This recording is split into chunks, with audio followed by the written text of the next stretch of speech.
You're listening to ThunderQuack Podcast Network.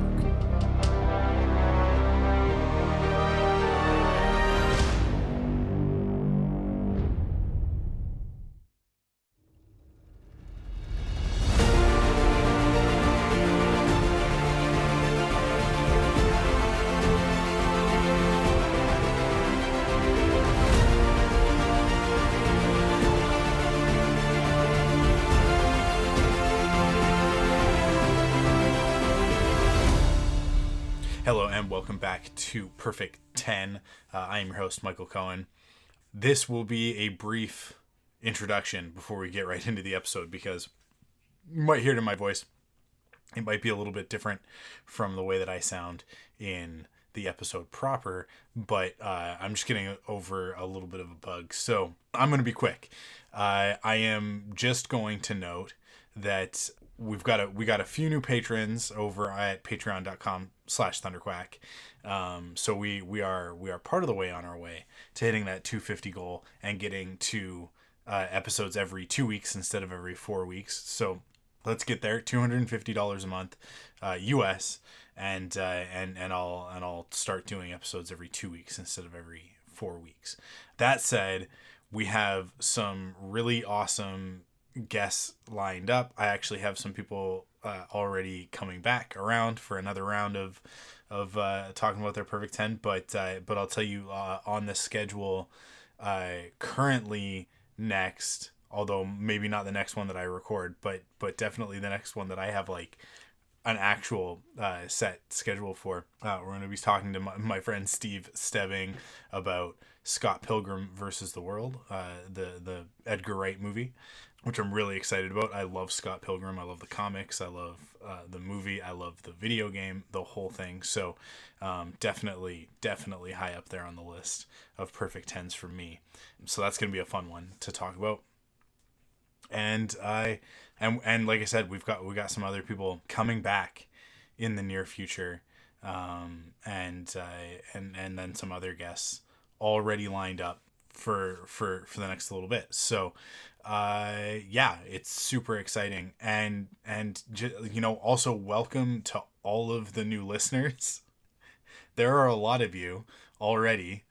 We've done you know what? People are cagey about their download numbers. I'm going to go ahead and be upfront about it. We've done about 2,500 downloads since I launched the show back in, what was that, August? So the majority of those numbers are actually from the last month. Basically, since we did the episode with Ty Black from Wit and Folly, where we talked about A Knight's Tale, and then the Kingdom Hearts episode with David, like those two episodes are the lion's share of the downloads so far. But I do see people going back and listening to the older ones as well. It's really, really cool that you're all checking this out. Hopefully you're coming back. Hopefully you're listening to all of the episodes, not just the one topic. And the thing that I'll say to you, if you just showed up for this one because it's Avatar, here's my pitch for listening to everything. The whole deal with this podcast is that it is me talking to my friends about stuff that they love. And so even if it's not something that you're super interested in, maybe it's a movie that you watched once and you thought was fine, listening to somebody who loves something talk about it, it's infectious. It will make you appreciate whatever that is even more. So some of those things, I don't think that's necessary. Ghostbusters, I think everybody's got a pretty solid appreciation for Ghostbusters. But Lore Olympus, the episode that I did with Marie Claire, is a phenomenal episode. And go listen to that and then read Lore Olympus, or read Lore Olympus and then listen to the episode, whichever you choose. Either way, do it. Like I said, A Knight's Tale, Kingdom Hearts. This episode we're going to talk about Avatar with Danielle, and I don't know, I'm having so much fun doing the podcast. I'm really glad that people are resonating with it and that we're picking up new listeners. People who we had a solid base coming from ThunderQuack podcast Quiver before that, all the Star Wars podcasts that I've done. And we haven't done a Star Wars Perfect 10 episode yet. I've kind of been avoiding it to talk about other stuff. And also, it's not entirely up to me. I get my guest first, and then I ask them what they want to talk about. And so far, nobody's interested in talking to me about Star Wars, which is fantastic. I love it. But it's just really, really cool to see all of the new people jumping on and listening to the podcast. I will say to them, go check out ThunderQuack.com. Check out all of the other podcasts in the network. Check out all the other stuff that I've done before. You might like some of it. You might not. I don't know. I mean, like, look, Arrow's not for everybody. So going back and listening to the back catalog of Quiver, yeah, that's not ideal. And the same goes for Rebel Cells and all of the other stuff. So, if Star Wars isn't your cup of tea, if Arrow is not, then stick around here. If you're just here for the one episode, then, I mean, thanks. And what I'll do is I'll say, hey, share it with a friend. Send it to somebody else who's really into Avatar, or somebody who is maybe not as into Avatar as you would like them to be, and you want them to get really excited before Way of Water. So make them listen to this, and make them, listen to me and Danielle talk about Avatar for an hour and a half, almost 2 hours. It's 2 hours. This is a 2 hour episode. When I add this onto it, it'll be a 2 hour episode. So, which I think will actually be our longest episode of Perfect 10 yet. So, and that's just by virtue of the fact that we were just talking about it, and there was no place to stop. But yeah, I mean, if you're enjoying the show, even if you're just here for the one episode, thank you. Leave us a rating and a review on whatever podcast app you're listening on. That really, really helps other people find the show. Subscribe. Do me a favor. Just subscribe. You don't have to listen to every episode. It's like I subscribe to a bunch of podcasts, like WTF with Mark Maron. I'm subscribed to that. I don't listen to every interview because not every interview is up my alley. So I delete a lot of them. But they download. He gets the download number. So yeah, do that. Help us out. Get those download numbers up. And then just stick around for the ones that you like. And like I said, leave a rating and a review. 5-star only, please. No, I kid, but also I don't. But thank you to everybody who's new, and thank you to everybody who's returning and has been supporting us, especially our Patreon supporters. Like we've got one of our Patreon producers, Brian Mirowski, who's been with us forever, helping us to produce the podcast with his very generous contributions over at patreon.com/ThunderQuack. So, if you want that shout out, you can get that over at patreon.com/ThunderQuack. If you want to get the episodes early, if you want to get the bonus content in particular, one of the best pieces of bonus content I think that we've got is the Perfect 10 pop quiz that Tim does for us every episode, with a top 10 10 trivia questions about our Perfect 10. I mean, they're fantastic. It's so funny because we produce the episode and then he does the trivia separately. So like he does not listen before he writes his trivia questions. And for every episode so far, his trivia questions sync up perfectly with the episode. So like if you listen to the episode and then you go do the trivia, you'll feel real good about yourself if you're paying attention, because you'll have all the answers. I think so far that's kind of been the case, and maybe there's been like 2 or 3 questions that haven't been covered in the episode proper. So Tim's just crushing it over there, and that is a Patreon perk over at patreon.com/ThunderQuack. That's the last time I'm going to say it. Awesome. Without further ado, I said this was going to be short. I've been talking for almost 10 minutes. This episode is with one of my absolute favorite people in the world to podcast with, Danielle, and she's been on Faster, More Intense, which is now Forced Perspectives. She's been on a few episodes. She did a Mando recap episode with me. We did an episode where we talked about how I became a Reylo and her role in that whole ordeal. And and then most recently she was on the first episode of Forced Perspectives to talk about her Star Wars journey, and yeah, she's just an awesome person. She's got great enthusiasm for the stuff that she loves, and it comes through in this one.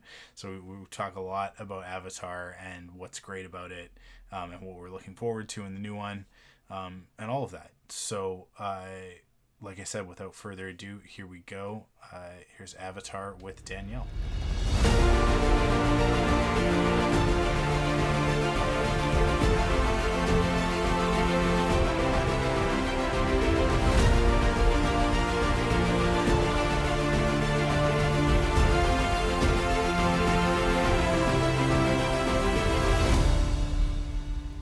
Okay, let's get into it. I am joined for the first time on Perfect 10, but once again on a podcast by Danielle. Thank you so much for coming on. Yeah, thanks for having me.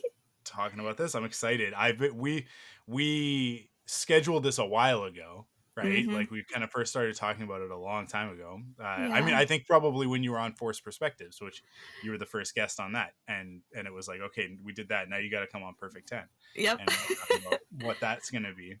And you said Avatar, and I was like, But then I was like, you know what? The sequel's coming out. Yeah. 13 years after the original. The sequel is finally coming out. It was just about to be re-released in the theater, so that puts it into perspective of when we first had this conversation versus recording now at the end of November.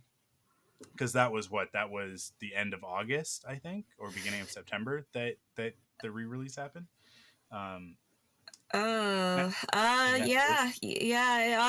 October, either tail end of September or early October. Okay. And so I was like, you know what? Like, I need to get hyped for The Way of Water. Because I just wasn't feeling it at that point in time. Mm-hmm. But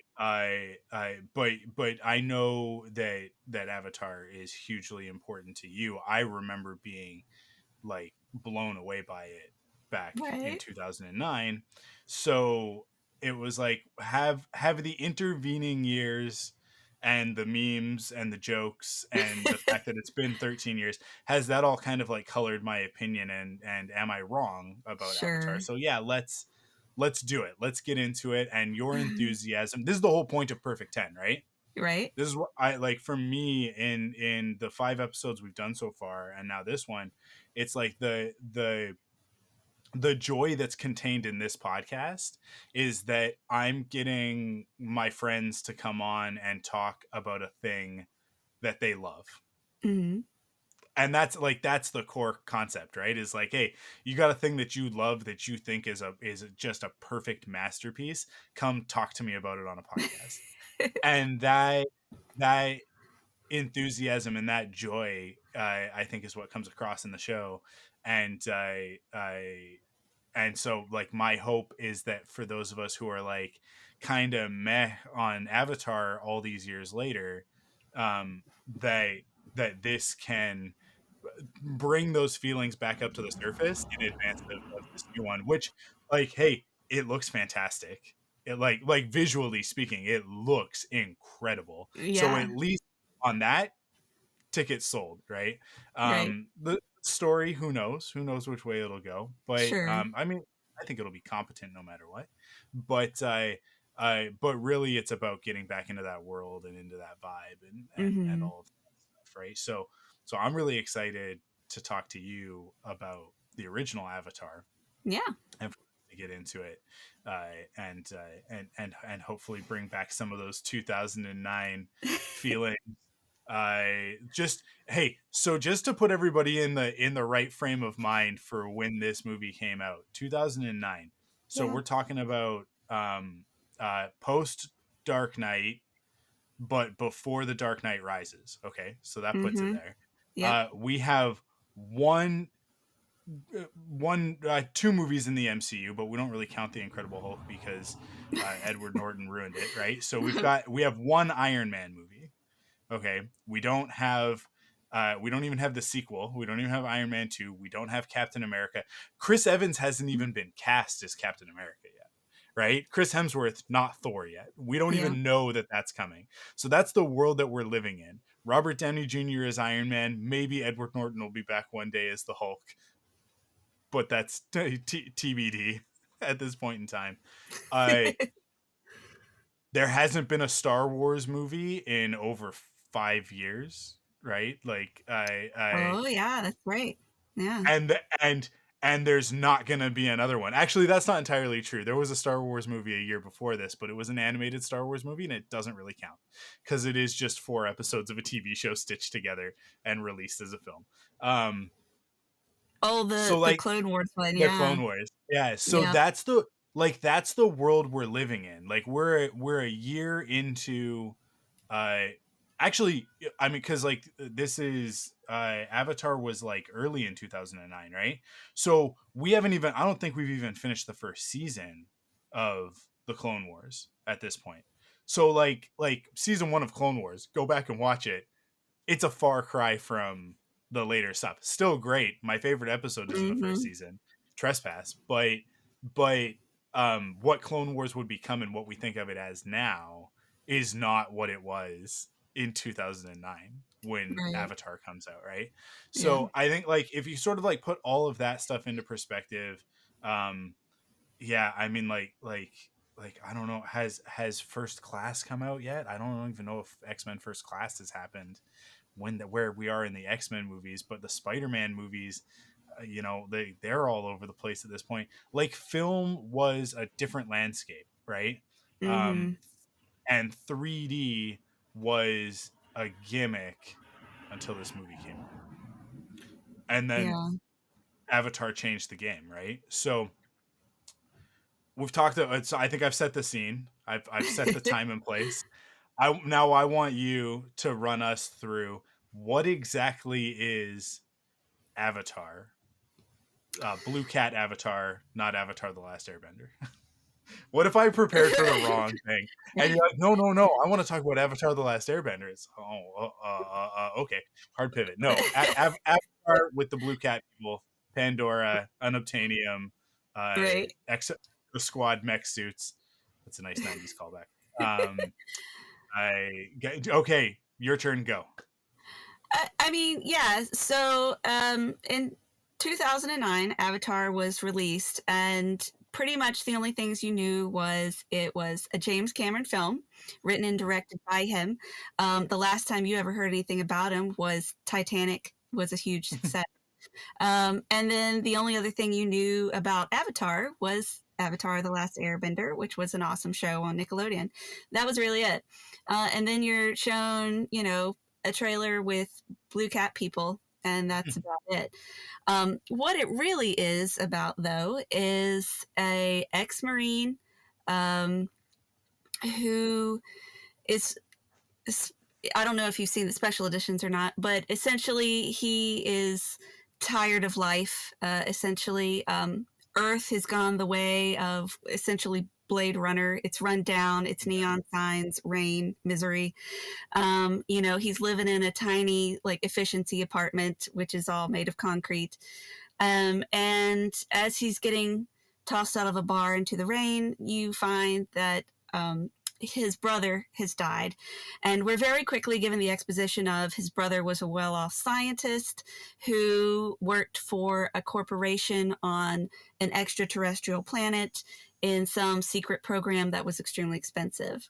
He takes the deal to take his brother's shoes, and it is to essentially mentally run a genetically engineered alien, Blue Cat alien, through a mind link.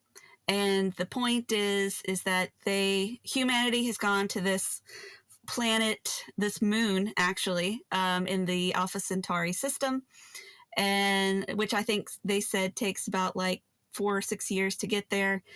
And he is to try and persuade the natives of the moon to essentially let these human aliens come and mine up their ground for this mineral which is expertly named unobtainium. Now, which granted, if Avatar gets called out for that's stupid, but it's actually a name for various materials in science fiction. So It's not a specific mineral. They act like unobtainium is a specific material, right, but unobtainium is a classification of minerals, correct. which I mostly refers to, just from the scientific perspective, it mostly refers to extraterrestrial compositions, so things that are on our planet only by virtue of the fact that asteroids and meteorites have slammed into the earth. So Mm-hmm. actually, vibranium in the MCU is unobtainium Yep. because because we only have what we have, and we can't get more. It's not a naturally occurring mineral on our planet, right? Mm-hmm. So that's why when from a scientific lens, when the word unobtainium is used, that's what it's referring to. Mm-hmm. And then in this, they're like, it's like somebody said that to James Cameron once, and then he like wrote it into a script like 20 years later and didn't bother to like look it back up. He was like, unobtainium's a thing. I'll call it unobtainium. Right. But like this is the thing. The approach to it was a George Lucas approach. We're just gonna call it unobtainium instead of giving it a made up name, right? We'll just refer to it as unobtainium, Mm-hmm. and that'll be that. But whatever. They could have just called it Pandorite, and it would have been fine. But Yeah. that's fine. Whatever. Oh, Continue. sure. So anyway, our main lead, Jake Sully, he is assigned to the science team there, mainly as like a military escort, due to his background in the military. But very quickly, he is separated from the scientific team, chased by very vicious wildlife, and is stumbled upon by one of the natives of Pandora called the Na'vi. And after saving his butt from being eaten alive by what's essentially space jackals, she is given a sign by their deity that this guy might be special. Please don't kill him. So Yeah. she decides to take him in to visit her mother and father, whom of which are the clan's war chief and spiritual leader. And they decide whether or not to kill him. But it is actually the mother, the main female lead, Natiri, her mother, who is the spiritual leader, decides to give him a chance simply because instead of being a scientist who thinks they know everything and is trying to civilize the Na'vi people, she sees that he's pretty much someone who's useless and empty and could use some tutoring of his own. And her war chief father realizes that they've never ran into someone who is considered a warrior class. So this means that they're not just poking their nose in somebody else's business. They might bring war along with them. And so they keep him pretty much to study and to see if they can cure him of his human ways, and also to see just how dangerous he could be. And of course, over the span of 3 months, he went from going to humanity sucks, but I'm here to do a job, to here's a whole new way of living, a whole new way of experiencing life. And there's a lot more to it than I had thought. There's actually some value into the way these people live, the way they see the world. And, of course, it helps to have a pretty Na'vi warrior showing you how to do everything. And, obviously you get attracted in that respect. But, it comes down to, okay, well, here are the humans. They finally show up 3 months later. We're here to dig everything up. And Jake, through Natiri and the Omaticaya tribe, realized that, it's not the rocks in the ground that have value. It's it's the value of life and of culture that has real meaning. And so he ends up choosing to fight for that instead. And the old trope of turning on your own kind to protect this new clan that you're now identifying with. And so it pretty much comes down to the classic human versus indigenous tribe to save the land. And in this case, the Na'vi end up winning thanks to Deus Ex Machina a la Ewa, their goddess, who Jake so conveniently asked for help. And in the end, they end up sending the human corporation packing back to space. Yeah. And that's it. And the nice twist is that their nature goddess has the ability to take human consciousness and transfer it into these genetically grown Na'vi. How convenient. So that, Jake in the end can truly be one of the Na'vi people. And so that's where James Cameron ends it, on a nice uplifting note.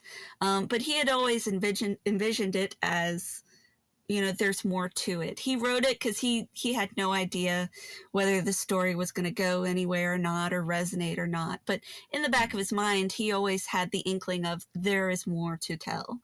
I just don't know if I'll get that chance. And obviously, with The Way of Water, the second film of 5 planned, comes out December 16th. So obviously we'll get to see a whole lot more. Yeah. So. Yeah. Yeah. And I think critically when the movie came out, it was sort of met with these reviews of like, wow, this is such an accomplishment, this is such a triumph, and everybody kind of ignored the story at the time. Right. And just really focused on the digital world, the digital characters and creatures, and obviously the 3D technology was such a big part of the conversation. Mm-hmm. They, I think, to its detriment, because it was such a technical achievement, because it is, and Mm-hmm. Oh, and to yeah. be honest, like I just saw it in the theater. I took Kara. She did not like the so, like the first act is awesome, I think, of this movie. The Yeah. second act drags a little bit, it's actually not even a 3-act story. That's one of the bigger things, is that it is a 5-actor, which Mm-hmm. most people really have a hard time, I think, by nature of the fact that we have been trained via Star Wars Right. The to 3-act. Yeah. just like the 3-act structure is the 3-act structure is the 3-act structure, and Mm-hmm. between Star Wars and then network television, Yeah. it was really drilled into us that 3-act is the best way to tell a story. I think 3-act is the easiest way to tell a story. Right. Well, James It's Cameron had actually said, upon being asked that question, he said that it was the 3-act is the standard formula, and everybody knows that. And he had tried it, but he said every time he writes a script, they always end up being in 4 acts, every single one. And so he's like, that's just me. Yeah. So, okay. So there you go. So that, I bet you anything that's probably where the disconnect with the story is that he's trying to write a 3-act story. He's ending up with a 4th act. What he's fighting against is the fact that like a 5-act story is actually probably, like, for my money, 5-act stories tend to be some of the richest, most developed types of stories that you can get. And like, it's funny, the Star Wars prequels, all all three of them are actually 5-act stories and not 3-act stories, which the original trilogy are all 3-act stories. And so people go into the prequels going like, I want a 3-act fast-paced Star Wars movie. And then George Lucas is like, no, these are Shakespeare. And Right. people are like, wait, what? You can't make new Shakespeare. That's not allowed. And George Lucas is like, it's Shakespeare in space. Try and stop me. Right. And Right. Right. I think that if James Cameron had maybe embraced the fact that he was actually telling a 5-act story, and I referenced Shakespeare because I think Shakespeare was the master of the 5-act story, Mhm. like that structure. To me, I mean, like the number 5 in Shakespeare is it's iambic pentameter, so everything is in those beats of 5, and then it's a 5-act structure, and 5 all the way Right. down. I think if you lean into that, you can get a really, really great story out of it. Mhm. If this is actually like fighting against a 5-act structure and not fitting into a 3-act structure, and you end up with 4 acts, it that explains why that third act, which is actually the second half of the second act in a 3-act, if you try and break this into 3, is so difficult to get through, because what you get is we get to the planet and we establish the world, right? Mhm. And then Jake gets separated, so that goes up until the Pandoran jaguar. I don't know the names of the actual animals, so it's like the one that's like a jaguar, right? The Like that, the big Thanatar, yes. the Thanatar. Thank you. The Thanatar chase, and he gets separated, right? That's the Mhm. end of the first act. Yep. Act 2 starts with the jackals, and then Natiri, and then him being not accepted into the tribe, but like well, no, I guess it goes all the way through to him being accepted into the tribe, right? Yeah, I And mean, then you could break it up to introduction, being yeah, lost, getting lost, and then learning and being accepted. That's your second one. yeah, So up to the point where he's yeah, part of the people, and then being outcasted. So he tells them, "Hey, your house is going to get blown up." They get mad yeah, at him. They tie him up, and then all the way up to um, everything falling apart for him and yeah. deciding that he needs to find the great Leonopteryx, Taruk, and deciding to ride him. And then, your fourth and final end is, okay, now I'm using this cultural icon to win the day sort Yeah. of situation. But see, in that you just skipped over the most boring part of the movie, Mm-hmm. which is the like when it all falls apart, right? Yeah. I which is usually the end of the second act, but in this story is kind of weirdly we already had an end of the second act when everything falls apart with the Navi, right? But then Mm-hmm. he ends up back with the humans, and everything falls apart with the humans as well, and they have to break him out and move the thing, and all of that happens. And so it's like you kind of have act 2 ending twice, Yeah. and because of that, it's like that's the part of the movie where um like it's not bad, but I think like that's where you lose people. Mm-hmm. And it's like those extra beats in there that before we get to the third act, before we get to the climax of the story, that like that's where you lose the kids, honestly. Like that, to me, like that's the thing, because that's where it lost Kara, is like she was like tuned out, like the whole and when we go back to the human base, and he's been thrown into the brig sort of thing, and they got to go and break him out and all of that stuff, she was just like not Right. interested at all. But then when you get to the sorry, what's the big one, what's the great The thing, great the Leonopteryx great Leonopteryx, yeah. is the human term. Taruk Yeah, is the Navi term, yeah, yes. yeah. So you get to that part, and then all of a sudden she was back in, right? You're And right. she's sensitive, and so she didn't like the war stuff. She was Mm. always, every time that an animal was getting hurt, she was upset by it. But Yeah. But this is the thing. This is the beauty of the story, is that that's exactly how she's supposed to feel. And she was Right. saying that to me. She was like, we're in the theater and there's only like 5 other people in this theater. So we're chit-chatting a little bit quietly. And she's like, I don't like that the animals are getting hurt. And I'm like, yeah, no, I know it's no good. When they knock over the tree and all that stuff, she was like, I don't like this. I don't like this movie. Right. Right. All the like in the Navi are the dying and stuff like that, and it's like it's very traumatic and it's like the tragic part of the story, right?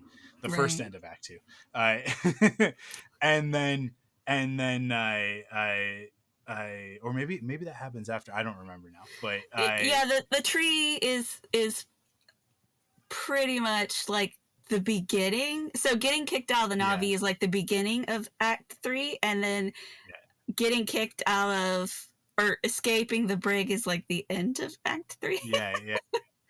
Um, so, but then when the animals come to save the day, it was so good because it's such a great moment in the movie. Like it really is like the emotional climax of the film.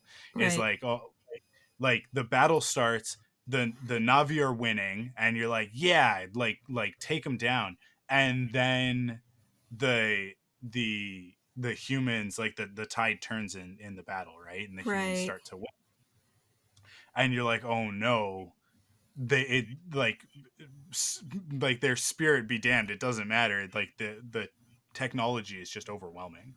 Mm.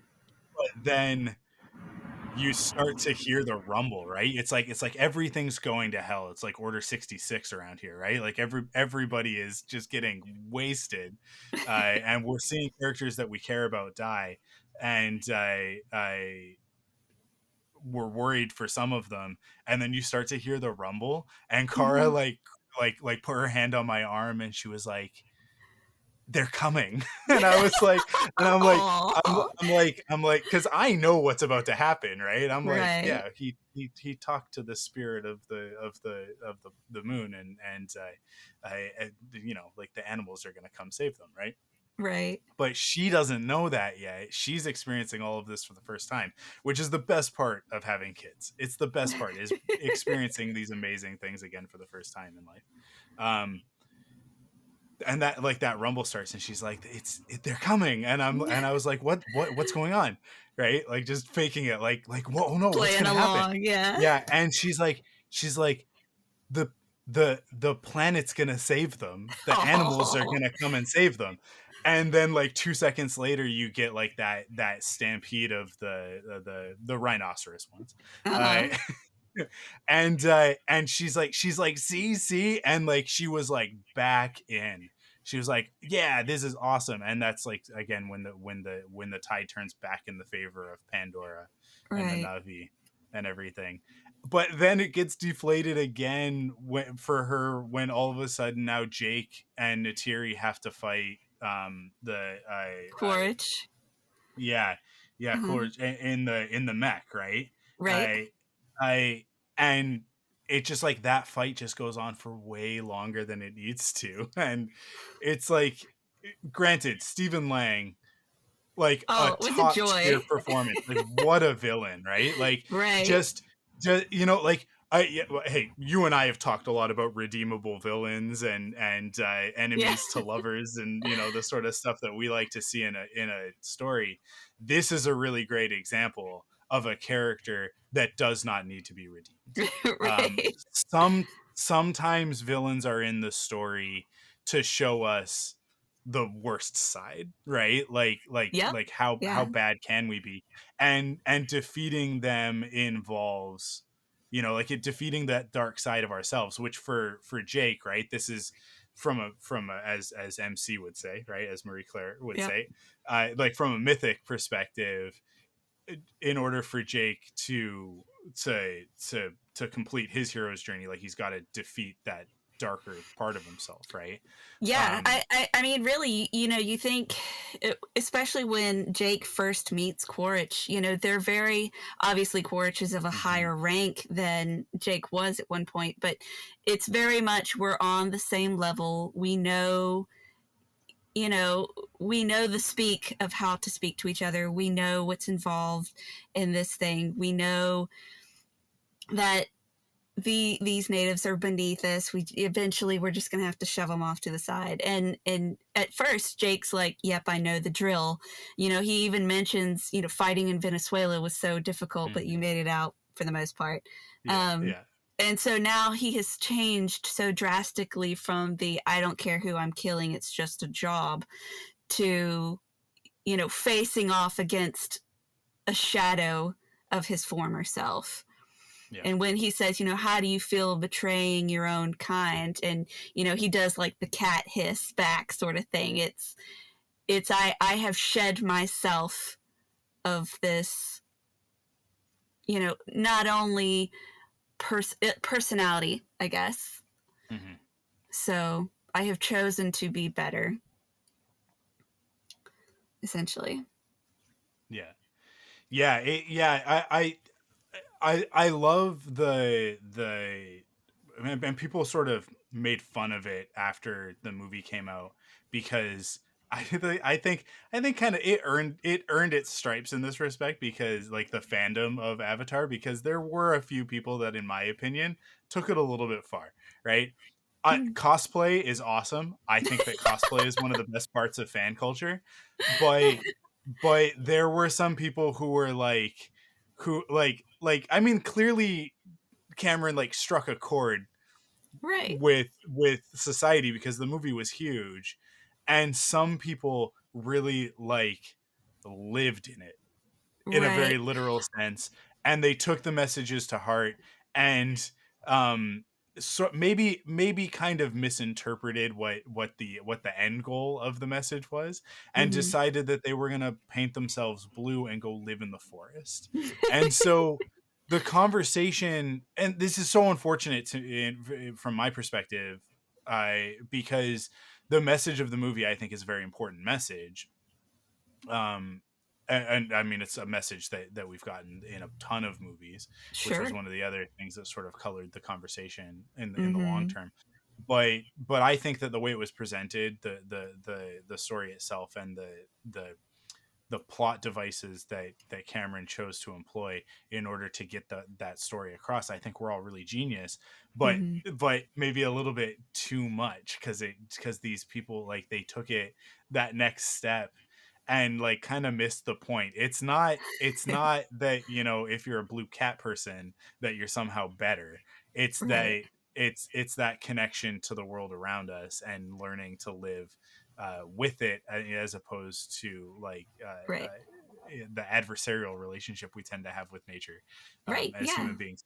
And I say that as somebody who very much loves technology, and in my day job I do work for a company that facilitates mining. So it's like I have a perspective on this that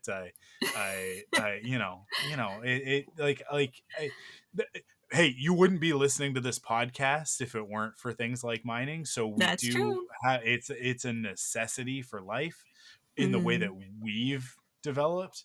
But then like the flip side of that is like we need to be responsible and we need to be respectful. I think like those are the two most important things in Right. those processes, right? So everything I do in relation to the mining industry in my day job, I try and infuse those ideologies into it, so that Mm-hmm. we're mostly a media and tech company. So it's like, I don't really have that much influence on the way that decisions are made, but if I can, I Right. try and steer it in that direction, right? And that those are like lessons learned from things like Avatar. So I look at it and it's like humanity obviously um requires these things to a certain degree in order for us to live in the comfort that we crave. But at the same time, it's like the message is meant to be, and it's a shame that extra stuff is cut out of the movie, the stuff that really shows you what Earth was. Yeah. And that when you see the theatrical cut, that we just go straight into we're on the spaceship sort of thing. um Yeah. and we don't really get to see Earth all that much, if at all. I mean, I think in the theatrical cut, do we see Earth at all? No, I mean, all you really see is just him in the morgue watching his brother's body get burned. And then Yeah. him, when he's speaking with Awa, he mentions, look into Grace's memories. There's, we killed our mother. There's no green there. And Yeah. that's literally it. That's the only bit of information about what state of Earth is in. Whereas the deleted footage in the special edition, definitely shows, Yeah. like I said, how run down Blade Runner it is. Yeah, and I think I think that it's a shame that that's not in there because it does. I remember watching that when the Blu-ray or with the DVD Yeah. again, a very long time ago when Yep. the DVD came out. And watching the extended stuff. I think I maybe even rented it from a Blockbuster. Whoa. To watch that because I don't own Avatar, so if I've watched that, either somebody else brought it over or I rented it to watch the special features or whatever. Old school. Yeah, and that maybe I watched YouTube clips at some point, but There's always yeah, that. like that extra framing I think is super important in seeing that Yeah. like what humanity has done to Earth, and like they imply the Venezuela stuff and all that, and it's like, but the real messaging of that is that like, oh well, like Venezuela is very resource rich, Mm-hmm. and I mean lots of South America is very resource rich, and obviously Pandora is very jungle Amazon in its inspiration. Right. Um, Yep. or at least the part of Pandora that we see in this first movie is Yeah. very much that way. Um, and so like we're supposed to draw a direct correlation between those two things, right? Um, Mm-hmm. but I think here's one of the issues in Yeah. I 2009. think People the people big didn't thing know is. Venezuela, so go ahead. True. No, I was going to say the big thing is, not to go live in the forest per se, but like the one thing that comes to my mind in particular is, in this film, we're talking about don't mine up the earth and blow up somebody's treehouse just to steal what's underneath its roots. Obviously, that is bad.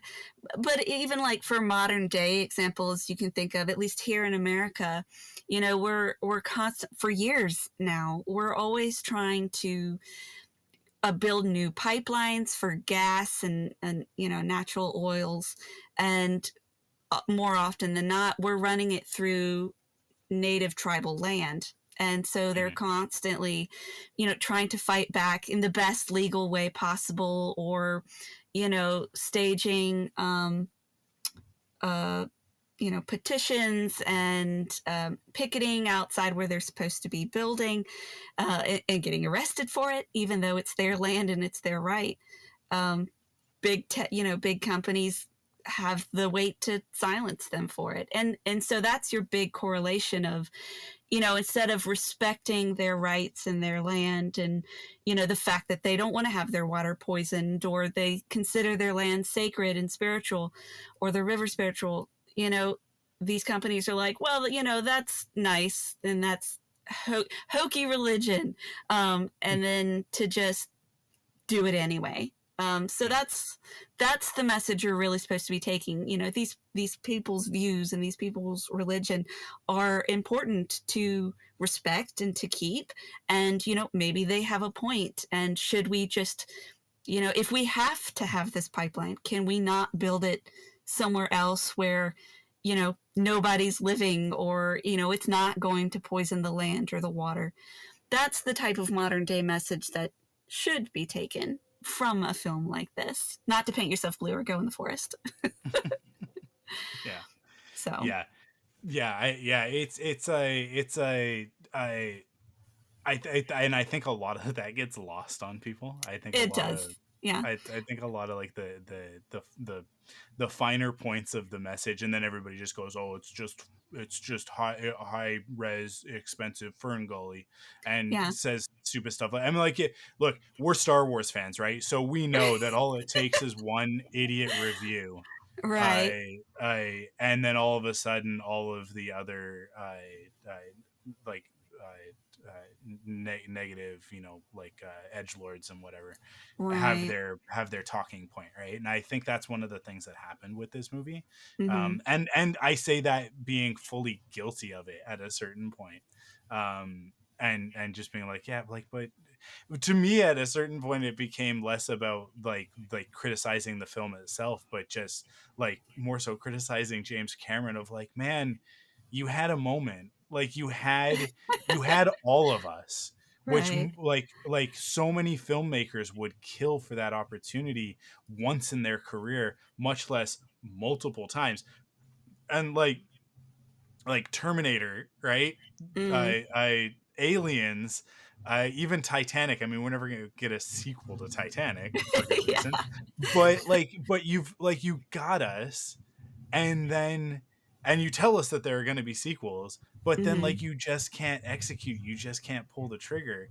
And it takes 13 years, and so by Right. the time that you're talking about it again, and then you're saying, oh, there's going to be 4 more movies, it's going to be 5 movies in total, or is there 5 sequels? But whatever, like Yeah. i I it's like I think it's too late for this to be meaningful. Right.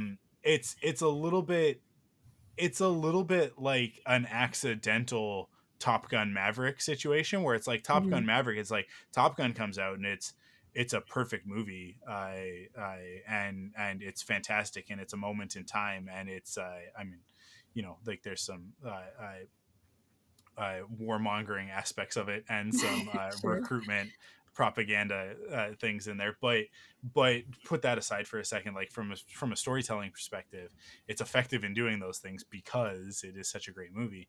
Mm-hmm. And we leave it alone, we leave it alone for so long, and but then eventually Joseph Kaczynski is like, I think I got another story in this, and Tom Cruise is like, really? And trusts him, because Oblivion is a fantastic film.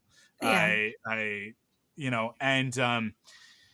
and so we go back to that well and tell more story, because a story comes out of that organically. But with Avatar, my fear is that maybe at the time, there was an organic sequel then, but Mm-hmm. now is it going to feel that way, or is it going to feel like it's a little bit forced, um Well, I have 2 points to those yeah, statements, and I think that'll clear it. So the first point is it's Ferngully and Dances with Wolves. Well, yeah, yeah, yes is the short answer, but I don't have a problem with that because I yeah, adore both those films. I mean, for heaven's sake, Dances with Wolves won a ton of awards.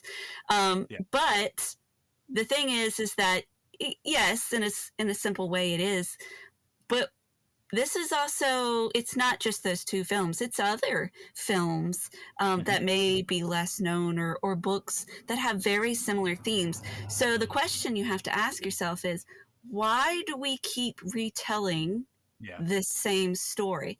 That should point to you that there is something deep down in our psyche, or in our way of life, that feels wrong, and that needs to be corrected. And the yeah, only way in order to identify, or understand, or um, relate to that is through these type of stories. And they would not be popular, and getting retold if it didn't strike deep down within us. Um, the other thing too is that I know Fern Gully was released in 1992. Dances with Wolves was in 1993. James Cameron is, an environmentalist, a naturalist, an explorer in and of himself. So these topics are important to him. hmm, But the big thing that Fern Gully played off of was the big thing in the early 90s was, the rainforest provides a huge portion of the Earth's oxygen, and it's being just cut and burned without thought or consequence. And so, not only what does that do for biodiversity, what does it do for the people of Brazil, what does it do for the earth as a whole? Let's bring attention to this in this cute little kids movie, because our kids are our future. hmm, That was the thing I was sold as a small child watching Fern Gully. Same thing with yeah, Dances with Wolves. This was once, a culture in America that for the most part got wiped out without consideration. And, this tribe is important. Their values are important. And so let's shed light on that. And so as he was writing the script, this Pandora in and of itself and the blue people, the Na'vi, came to Cameron as a dream. I think he said he was about 19. And then he got the idea of like, hey, this could be a film in 1993, right around when Jurassic Park came out. And, thanks to ILM doing the digital effects for Jurassic Park, he was like, hey, maybe, technology is to where I could do this. Now, eventually he decided this isn't going to be a thing for quite some time, until he saw Lord of the Rings Two Towers, and what Weta Digital could do with Andy Serkis and Gollum, and the motion capture leaps and bounds done that way. And then, decided, okay, maybe this is a thing I can actually bring to fruition. And then started really writing. I think he said he had about 80 pages worth of script in 2005 when he got Fox to secure the funding for it. And by then, to tie it into George Lucas had shown off what he could do with, the prequel trilogy. I think that's when Revenge of the Sith came out. And so he had more to work with. And so Cameron came to Industrial Light and Magic and Weta and said, this is how much I have to work with. This is the ideas I have. This is what I want to do. Can we do it? Let's build. If we can't, then let's build it in order to make it. And so that's what they came up with, and from that 2005, literally putting feet to floor sort of situation, and then having it come out in 2009.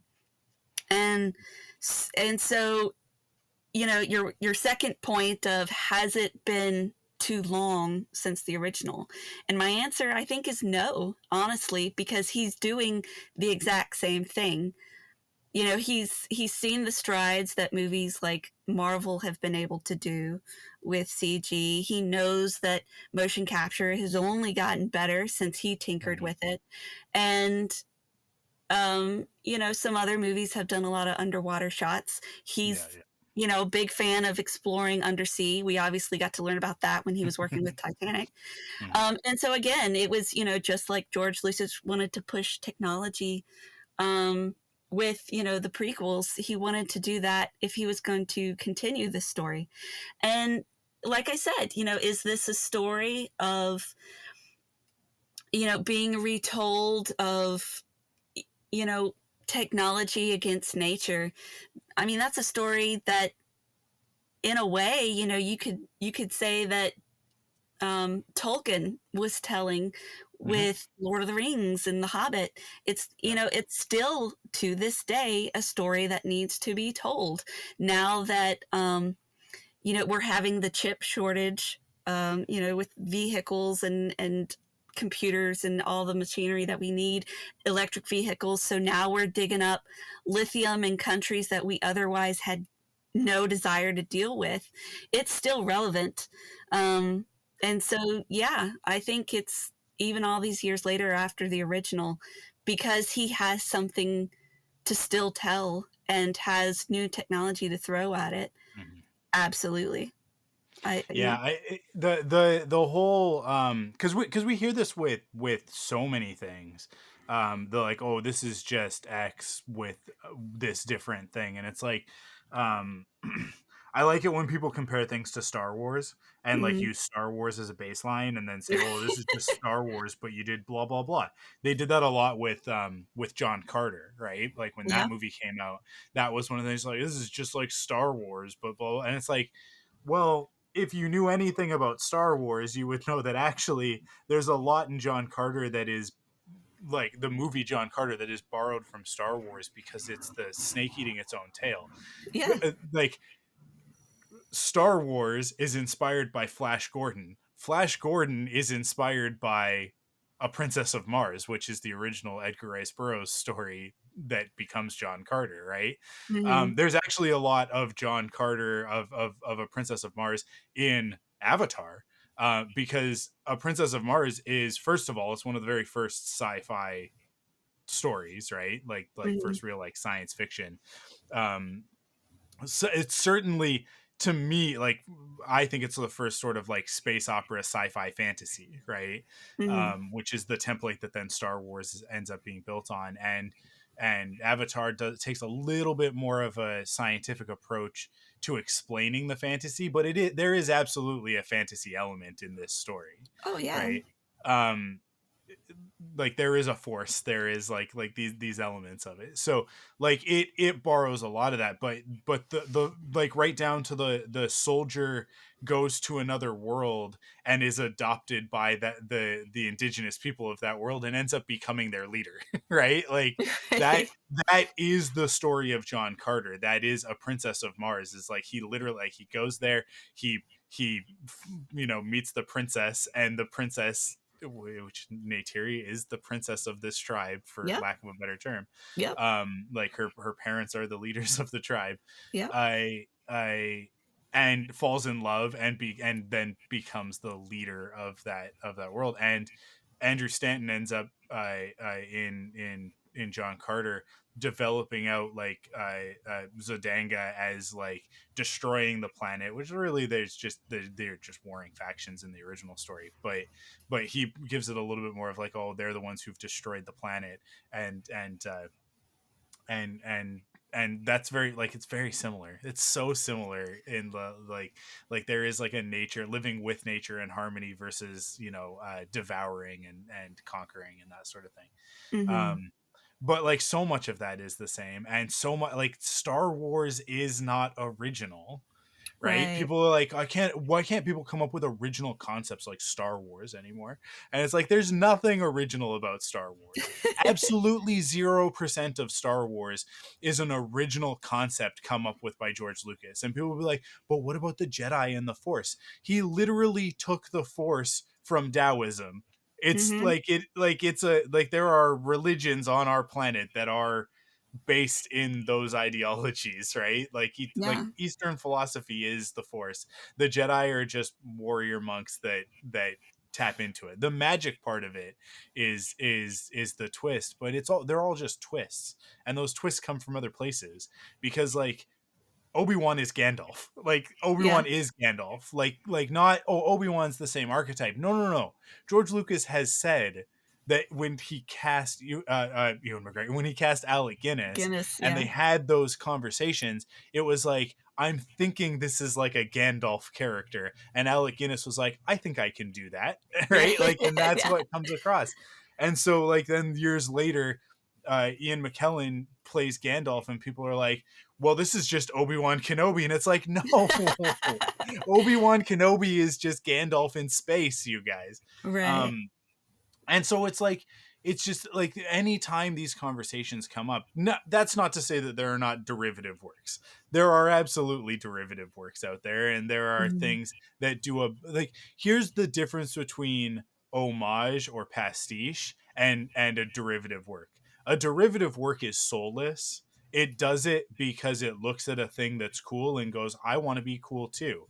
Which is why, like, like everybody went through a phase in their life, usually when we're like sort of like those tween years, where we haven't Mm-hmm. really discovered our own personality, so we just find a personality and we try and ape that, right? Yeah. Yeah. And you look back at yourself, and like, then we, now in the year 2022, we would call it cringe, right? I and we look at ourselves in at that age, and we go like, oh my god. And that's what we're railing against, what we're rubbed the wrong way by in derivative work, is that impulse, right? Mm-hmm. I don't consider Avatar, having just rewatched it, it's not a derivative work. It's No. not derivative of Ferngully or Dances with Wolves or A Princess of Mars or any of the other 100 inspirations that go into making it. It is inspired by those things. It is tapping into the archetypes and the tropes of those stories, but it's actually also subversive. We take it for granted now that Neytiri is the character that she is. Mm-hmm. But in 2009, actually, to have the more competent warrior, the more spiritual of the two of them, really like the hero of the story is Neytiri, right? Oh, And absolutely. and Jake is our lens into her world. He's a plot device to get us there. And Mm-hmm. in a different story, in a different format, a different medium, I think that Jake is not necessary, right? Like I think that in a different, so if it were a comic book, if it were even like an animated series, or especially if it were a novel, I think if it were a novel and we could be inside Neytiri's head, Mm-hmm. that we wouldn't need Jake as an avatar. Oh Hey, I yeah. wonder where the name came from. We wouldn't need him, and like that's the thing, is like that's a literal, like, James Cameron takes a plot device, not even a plot device. He takes like a trope or like a storytelling device, which is like, taking the everyman and putting them into the shoes of like our sympathetic characters, right? Mm-hmm. In order Yeah. for us to transform, and using that avatar, and he creates a sci-fi plot device around that in order to facilitate that story, so that we have a wow factor, right? Of like, Yeah. oh, they've genetically engineered these bodies, and then they're using a neural link in order to like live life through the, like, as an experience through this body, right? Yeah. Which is a cool sci-fi thing to do, literally just to get us to the point of, okay, now we're living with the Navi and we're experiencing their way of life. It brings the audience along. It's a lot Mm-hmm. of work in order to do it, and I think that's again one of those places where it's like the structure of the story can like kind of lose people, because there's Mhm. so much work to get us to that point, but it's worthwhile in my opinion. And again, like, that's where it's like, so many of those things you could consider derivative elements, but it's the way in which he borrows and steals and then evolves some of those concepts into these other things, and like the the the imagery and stuff like that he uses later on in the movie. I mean, the fact that Jake is piloting his Navi body, right, at a Mhm. certain point, but then becomes one with it at the end of the movie. Right. But but Quaritch is, we see early on in the movie of like, actually I think it's literally in his introduction scene, he's getting into the mech suit, and Yeah. we see him meld with the mech suit, Yeah. right? So Yep. we're literally shown at the beginning of the movie, it's like, okay, Jake's gonna go do this thing with this biological entity that he's gonna inhabit. Quaritch is opposed to that. He is adversarial to that, because we see him literally get into the mech and embody the mech, and it becomes him, and he's smoking the cigar, and the mech is moving along with him as he does it, and we're seeing like that. This is like a one-to-one correlation. And so if you didn't think that Jake was going to fight him in that mech at the end of the movie, you were not paying attention, right? Because it's like, Right. it's telegraphed so early on. But like, I don't know. I think like there's so much of that stuff that it's like, I think because it's so well done, it's like so many of the things in this movie, like I've been talking about, it's so well done that we get it, and Mhm. we get it so quickly that it's almost like it feels too easy. People want this stupid thing where a movie tricks them at some point, right? Like Right. the Yeah. mystery box thing, right? Or like the M. Night Shyamalan, what a twist. It's got to be, we got to get to that point in the movie where all of a sudden everything turns on its head. And I think Mm. like it's made straightforward storytelling, like what we see in Avatar, like what we see in Star Wars, feel like it's on baby mode, right? Like to Yeah. some people, whereas like to me, it's like, but what's, first of all, who's the audience here, right? What are we trying to appeal to?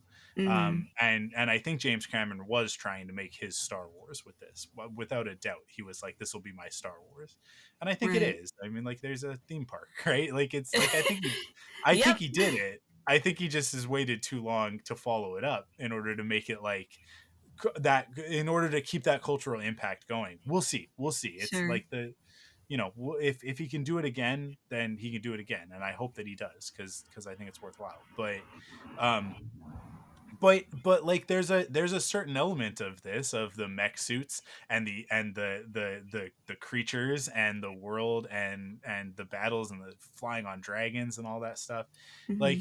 like a lot of that stuff is made to appeal to kids, but more importantly the kid in all of us, right?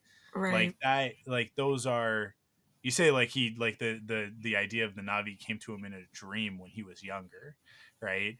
Hmm. And so it's like it is definitely trying to capture that. That's why the 3D is so important in that first movie, because it's for James Cameron, it wasn't just about telling a story, it was about inhabiting a world. He was trying to take something that he dreamt and take us there with him, and the Yeah. 3D I think was so important to that. But again, it's executed so well that that's what people take away from it, is that it's a Well, theme park. That's what you hear people say. It's like, oh, this is just a theme park ride. It's like, but it's not. There is actually yeah. depth and gravitas and importance to the story. Sure. I mean, I personally don't see anything wrong with it being a simplistic story. Like, yeah, Mhm. you can make that argument, and I suppose it's not wrong. But the thing is with what he's trying to accomplish is, I have this magical world nobody's been to. I want to take you there. How do I take you there? How's the best way to get you sold into taking it? And, a simple to understand, easy to recognize story for such Mhm. an expensive film is a great way to be like, okay, if you recognize and understand the story, then you're going to go along with it and then pay attention to other things. What other things do I want you to pay attention to? I want you to pay attention to, these creatures, not just that they look weird, but look how they function so differently. Look at how they interact with their world differently. Um, and so if you're naturally in tuned to this is how the story's going to go, a part of your brain is like, okay, I can now wander a little bit. And in its wandering, it's now going to pay attention to this world, which is part of the appeal, because people said, I can get lost in Pandora. Why can you get Mhm. lost? Well, because there's so much rich detail that you can Yeah. focus on and pay attention to, and look and be like, well, that's weird. How does it work? Oh, oh my gosh, the Ikron's teeth push in and out almost like a snake's. That's so weird. And the way the lizard's wings are disc shaped, that gives them that propulsion, and the tail goes along with it.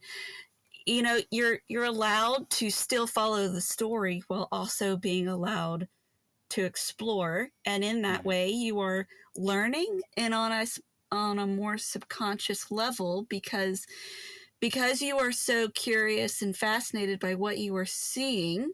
On some level, you're more receptive to, what are you being told? Well, I'm being told that this place is worth saving. Mhm. So it Yeah. works on so many different levels. And so I feel Yeah. like saying it's just a simple story does it a bit of discredit, because it Yeah. opens you up to so many other things because it's simple. Yeah, absolutely. Absolutely. I was there's such an interesting element to it, of the design, and this is one of the reasons why it took so long to make the movie, is that Yeah, James Cameron wanted the biology of the world to feel real, and not just like a bunch of concept artists creating random stuff, but sure. that like you could see the evolution of the different creatures. The Hmm. one place the one place where it bugs me is that one of the things that's distinct about the fauna of Pandora is that the mammals are not quadrupeds. They're I guess what would that be like? Uh, uh, it's Oh, I forget the term. hexapods, right? Like they Yeah, have the six 6 legs. limbs, Yeah. right? Yep. So which is from our biology on Earth, our evolutionary tree is impossible. Mm-hmm. Vertebrates can't have an extra set of limbs. It doesn't work, right? And that's the Right. reason why evolutionarily we don't see that, right? We see that in insects. Ants. Yeah. Yeah, but we don't see it in vertebrates, right? Right. But on Pandora we do. And then there's the Navi who are bipedal, like quadrupeds, right? Like Mm-hmm. they have 2 legs, 2 arms. They do have another appendage in that they have the whatever, I don't know if there's a name for it, the connector things that are in their braids, right? Um, Yeah. I don't know if it has a name or not. Yeah, but like so do the horses, right? Like the horses have those as well. So if we're The counting those as tentacles. appendages, Yeah. then the horses have 8, right? If we count those as full appendages. Right. Um but like so to me, like the Navi should have a second set of arms or a second set of legs, right? Like but True. I understand why that wasn't carried through, because they needed to be more Identifiable. analogous to humans, right? Yeah.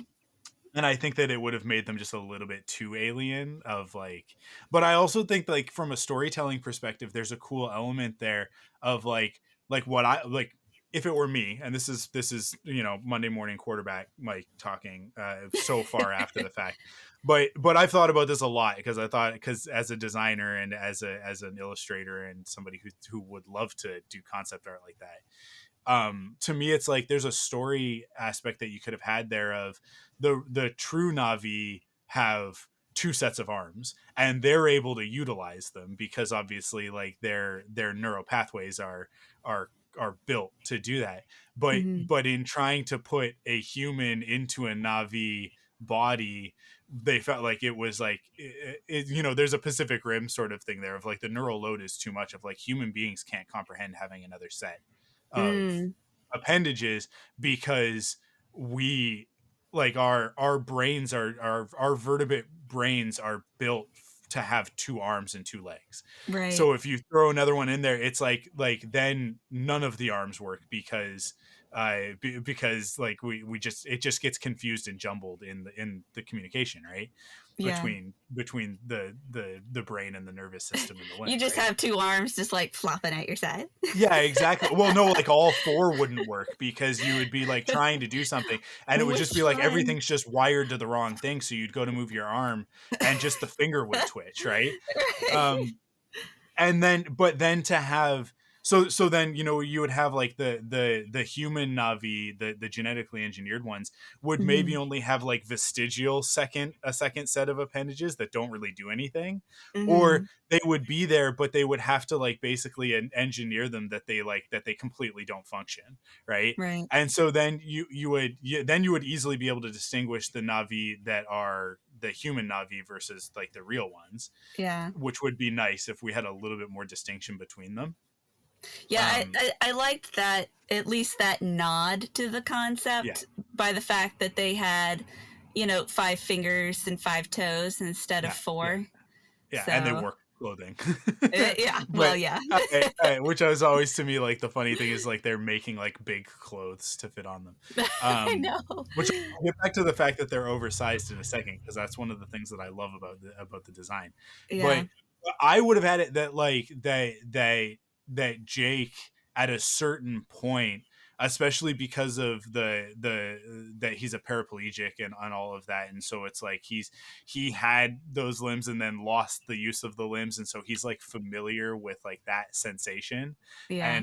and so then at a certain point, one of the things that makes him different from anybody else who's ever been in piloted one of these Navi bodies is that at a certain point he does connect fully with his body, and those arms like start to come to life. I think Okay. would have been a really cool storytelling device of like, oh, he's different, right? This Sure. it's not that he's there and he's like adapting to their way of life. It's more so that like actually he was always meant to be on Pandora, right? Like from a spiritual perspective, he is perfect for this. And like they do that. They definitely do that in the story, but I think it's more subtle. So I think like that would have made it something that was a little bit more like okay, he's meant to be a Na'vi and not human. The fact that the Na'vi are huge, that they're gigantic compared to human beings, humans are smaller. They don't get into it enough in the movie, but it is there, and I think it was maybe in like a commentary or maybe in like a like supplementary, so an interview or whatever. The reason why the animals and everything is so much bigger is because the gravity on Pandora is different from the gravity on Earth. Yeah. Not enough that like, and I think it was like James Cameron was talking about it. It's like not enough that, not like going to the moon, or when you go to the moon it's like we leap into the air. If we were to go to Mars, we would find that our bodies, you know, are differently adapted to it, right? Which is like a concept from A Princess of Mars. John Carter, the first superhero, the first superpowered hero in storytelling, goes to Mars and finds that his strength is like 3 times what the native inhabitants of Barsoom, as they call it, would be, because he's built for the more intense gravity of Earth. So he's stronger on Mars, right? He can leap tall buildings in a single bound. I wonder where Siegel and Schuster got that from. Again, like nothing is original, you guys. Except for maybe actually this concept was original when Edgar Rice Burroughs came up with it. But yeah, you got to start somewhere. Yeah.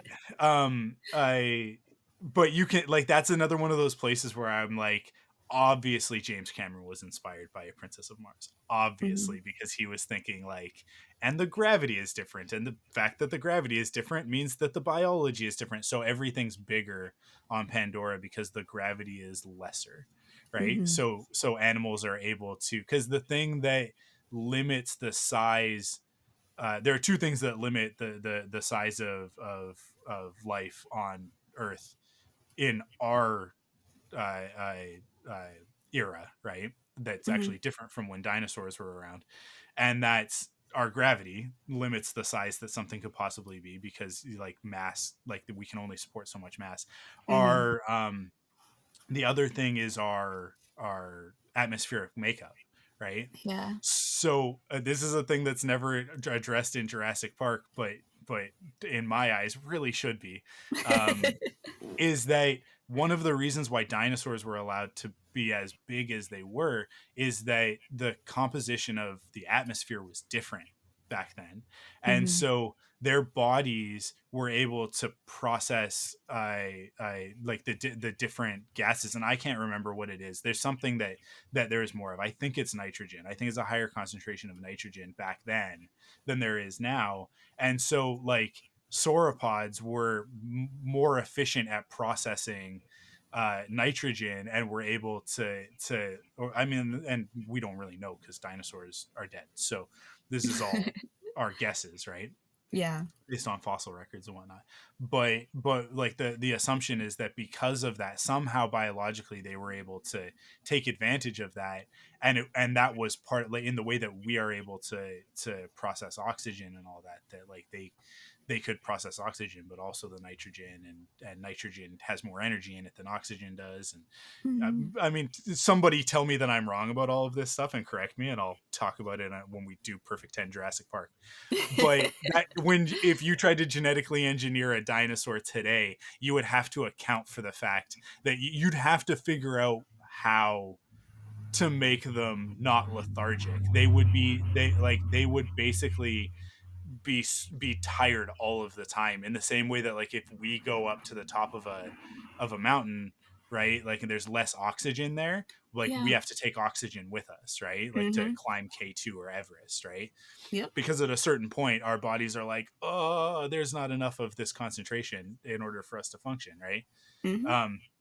But that's another one of the things that like James Cameron puts in there, is that the atmospheric composition is totally different, and that allows these animals to be totally different.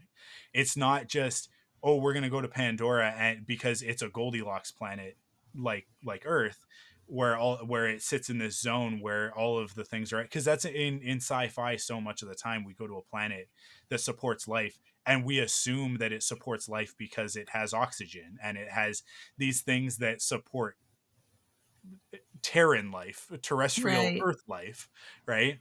But that doesn't have to be the only path. That's it. To me, that's such a fascinating sci-fi thing of like, but what if there was a chemical component, an element that was more prevalent on this planet or moon in this instance, and that's why life was able to flourish, because life evolved along these lines to process this thing.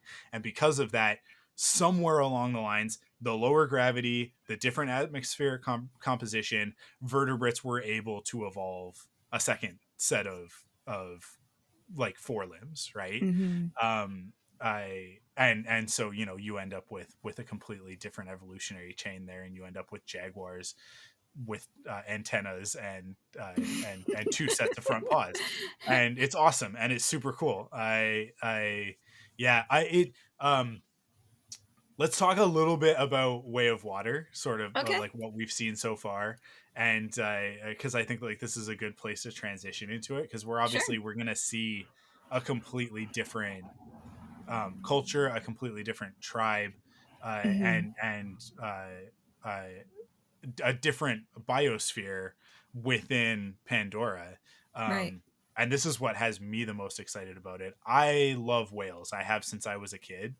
Mm. Like I love dinosaurs, I love whales, and I think that the reason why I love those two things is because dinosaurs we cannot see, so it's our imagination, right?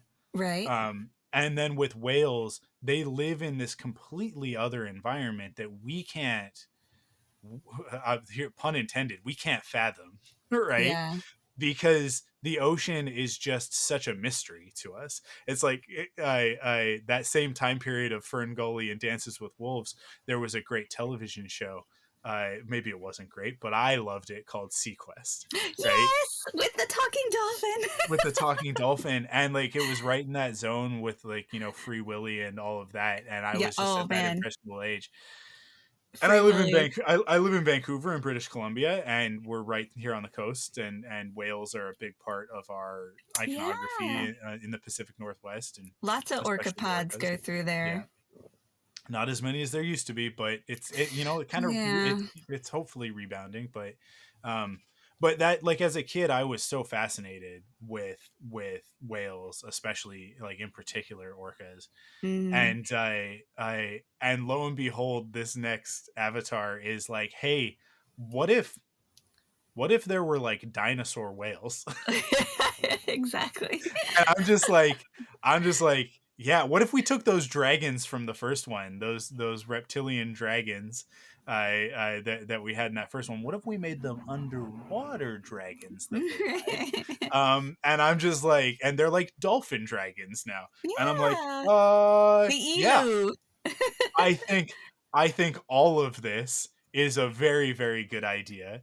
Mhm. And I'm like, conceptually, I'm like, yeah, sure, sure. This all sounds really cool. And again, it's been 13 years, and James Cameron was talking about this stuff right after the first movie came out, and he was like, well, the next one takes place Yeah. mostly underwater.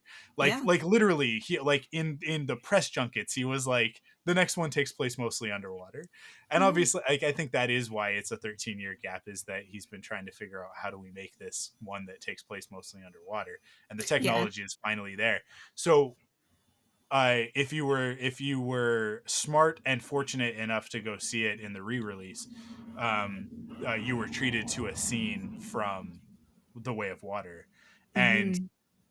exactly what I was hoping would happen happened, which is that, like, Cara and I sat through Avatar, had ourselves a good time, and then it's like, and now here's a clip from The Way of Water, and the clip that they put on the re-release was just like, it's very smart choice. It just like, it 100%, 110% sold me on this next movie of like, look, maybe the story is going to be trash, I don't know, who cares, it really doesn't matter because I just want to go to this specific world that they showed this one Right. scene of, and it's I believe it's meant to be one of Jake and Natiri's children, and he's sort of forging a Mm-hmm. bond with this massive, it's kind of like a humpback whale and a dinosaur combined, right? And it has Yeah, I four forget what they pectoral called it, fins. but yeah. Yeah. And it's this great scene of him, like it's been hurt by something that the humans have either Yeah, now brought harpoon. or have left behind. It's basically, yeah, it's got like a harpoon through one of its pectoral fins. And so this new character, he helps it, he gets it, takes it Mm-hmm. out, and creates this bond with this animal. um and the life in this very clearly CG, like only very clearly because of the fact that it's so fantastical, right? It's like, this is not Mm-hmm. real. This is not real. But the artistry and the wizardry, I mean, there's a reason why it's called Industrial Light and Magic. We talked about that on our Forced Perspectives episode, right? Mm-hmm. That magic part is so important in ILM, Yeah. because like, you see this animal and you're like, this is a real thing. This is real. This is a real Yeah. thing. This isn't, they went there and they filmed that. And so I'm just like, yeah, let's go. Like, I'm a little bit worried about the story. I am, because Yeah. um not to spoil anything, but the trailers are very much, if you read between the lines, Natiri's gonna die in the first act of this movie. You think I so? Oh, 100%, Oh. 100%. All that stuff. So the first act of this movie is going to be when the kids are younger, Uh-huh. like right after they've been born, I think, or not, because there's age gaps, but like the youngest one, which I think is the Yeah. one that helps the whale, right? No, Right. the one that Or is helps there the another whale one? is their oldest. Oh, is it? Okay. Yeah, so they You have already know. three children, and then they have Sigourney Weaver's character that they actually adopt, and then they adopt in the human kid Okay. Yeah. called Spider. But yeah, it's the oldest one that's communing with the whale. Okay. Mhm. I think so. There's this whole sequence of Jake and Natiri that's in a bunch of the trailers. It's like this attack at night on like this ship on the ocean, sort of thing, Yeah. right? And there's fire and whatever. She's gonna die in that sequence. Oh, I hope not. Because we don't see her with the older kids in any of the trailers. And Mm, there's this like, there's very much a vibe in the stuff that we've seen so far of like Jake having to like start a new life with yeah. the kids, with this water tribe, and them being like the outsiders. And so it's like, it's got the like single parent moving to a new town and the kids like having to learn to fit in at the high school, sort of thing. True. And I'm a little bit worried that like that's gonna overshadow whatever the other story is. Mm-hmm. And that there's gonna be just a little bit too much of the like teen angst stuff in it, that it's gonna feel a little bit played out. But like, I don't know, it could also be handled skillfully and balanced with the other stuff. But my worry is that there's just going to be a little bit too much of the like, stop telling me how to live my life, dad, sort of thing, and that stuff. And the other thing that points me in this direction is that the daughter has the bow at a certain point in one of the trailers, and that bow was Natiri's father's. It was Mm-hmm. Toucan's, right? Yeah. And it gets passed down, and the way that it gets passed down is when somebody dies. So and like, there's a moment in the trailer where she's like, I don't know what I'm supposed to do, like, what do you feel? And it's like, well, I can feel her heartbeat, and like, what does it feel like, and that sort. And so like, it's like that. I think she's dead. I think she's with the great mother and all of that stuff. Well, if you pay attention, I don't think that necessarily has anything to do with Natiri. Because if you watch the way in some of the trailers, so the character you're mentioning in general is their adoptive daughter, which is Oh, played okay. by Sigourney Weaver. My You theory think it's talking about is the Awa. doctor? in the first Yeah. movie. Yeah. So my theory is that she is an embodiment of the nature spirit, like a Okay. physical avatar manifestation. So James Cameron's use of the avatar was actually first conceptualized by the Hindu gods and goddesses taking human form. And Awa, of course, is their goddess. And so when Grace dies in the first Avatar, you see her consciousness go past what they call through the eye of Awa. So she is now a part of their collective tree spirit. And so later when Jake goes right before they, battle the human army, he speaks to the planetary spirit, like the Gaia, essentially the Gaia theory, that, look into her memories sort of thing. And so somehow or another, this reiteration of Grace has passed through the eye of Awa and has been reborn in this adopted child. And so I get the sense that she now has this extremely deep connection to Awa. I'm gonna be slanderous and say it's like this form of, like, there is the form of God, and then there is the physical manifestation in Jesus sort of situation. Because you can see, she has that special connection when she touches, like, their pink glowing seaweed in the trailer, and when she's speaking to Jake about, I know you think I'm weird, but I can feel her heartbeat is mighty. The fish circle around only her. Everything is connecting with her. And there's a scene where they're being attacked, and she kind of does like this Kamehameha hand push, and the little dots that are bioluminescent for them intensely glow.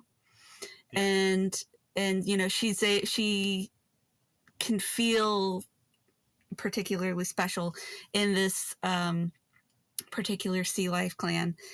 So I think that's what's happening with her. Not so much that Neytiri dies, but that she is in tune with the goddess and is interpreting and responding to its will. So okay. Yeah, I here's the thing. The trailers that we've gotten are very vague. So they really are. Like, intentionally, which I love. I think it's fantastic, because I'm going into this movie with like I Phantom Menace vibes, right? Of like, I think maybe I know what this is, and it's like we were all wrong about the Phantom Menace. It ended up being a totally different movie. As a matter of fact, all 3 times that a prequel came out, it was like we saw the trailers and we all thought we knew what we were talking about, and then watched the movie and we're like, that was wrong. Different. And so I love it. I'm like, yeah, take me for the ride.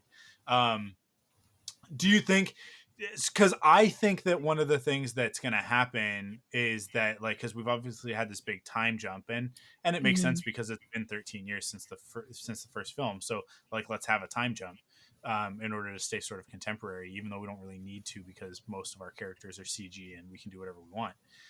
For example, Sigourney Weaver can play a character younger than she can play an 11-year-old. Woo! Yeah, than Sam Worthington, right? So which I think is really interesting. I feel like, and one of the reasons why I think that they're gonna kill Neytiri off is that I think that also, like, at a certain point, like, Jake is also gonna be removed from the story, and we're gonna move past the those characters that were like our portal into the world, and eventually move into a place in the story where, like, our lead character is, I'm guessing probably this Sigourney Weaver character, if she is a chosen one archetype, right? That like, and especially if the movies are called Avatar, and she is an avatar of the spirit of Pandora, right? Then then she becomes the eponymous character, which, I mean, like Jake was in the first movie, right? So it feels like it could be, because if I don't see how we get 5 stories out of Jake and Neytiri. right? Like just like Right. I personally think that like their story is very much the first movie, and Mm-hmm. my hope is that like this one is like a transitional one that gets us into the next three movies, and that the Sure. next three movies are really like in the same way that I would say Rise of the Planet of the Apes is so different from Dawn and War. Mm-hmm. I which are like and Rise is just like Rise only exists and it's very so different because like we got to get to Dawn of the Planet of the Apes. We need to set all of that up in one movie so that we can have Dawn of the Planet of the Apes and then War for the Right. Planet of the Apes. And I really feel like we needed one more. We needed one more of those movies with Andy Serkis and Caesar. But we're gonna get actually they just talked about it recently that the I think they put a date on it, the next one, which is really and showed us an image, right? Mm-hmm. I love those movies so much. So I Well, I I think because I know James Cameron said that this one is pretty much about family as a whole, and yeah. then what that's like for being threatened. And he's mentioned a little bit about, as far as their children go, what it's like to grow into your own person. So we can kind of see that some in the trailers, with Sigourney Weaver's character saying, she feels a little awkward and unsure. We see the oldest son in this most recent trailer, just this past Monday night, I think it was, where, he's clearly coming to this new tribe. And so the clan leader there is like, okay, if you're going to live with us, you got to fit in with us. And so his oldest son is clearly kind of going on a how to fit in journey, just like he did in his own Yeah. way. And then he also has touched on, what's it like for two warriors to become protective parents. And so that will be Jake and Terry's defining struggle for this second film, is how do you fight evil while still caring for your children and protecting them? Obviously you want to shield them away from it, but the oldest son is like, I'm a warrior just like you are. And so it's kind of accepting, at some point, a loss of parental boundaries and allowing them to become their own person.